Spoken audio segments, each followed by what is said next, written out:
In this video, I'm going to show you how to fix Facebook dating not showing. So please watch the video until the end and follow this tutorial step by step to avoid making mistakes. So let's get started. So first thing you want to do is open your Facebook application.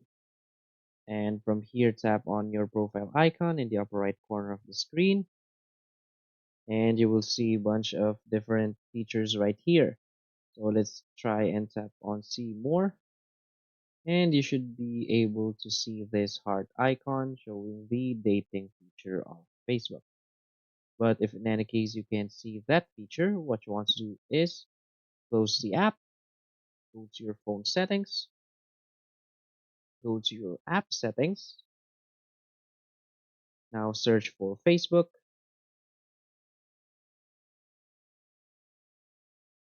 now scroll down and go to storage, and simply clear its cache.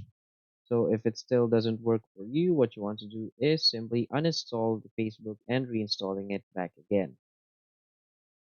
Now, also you can do is go to Google Play Store, search for Facebook, and make sure that your Facebook application is up to date. Because there are times your Facebook is not up to date, so it doesn't show the dating feature for you. So I hope all of those methods fixes your problems. So if you find this video helpful, please hit like and subscribe. Thanks.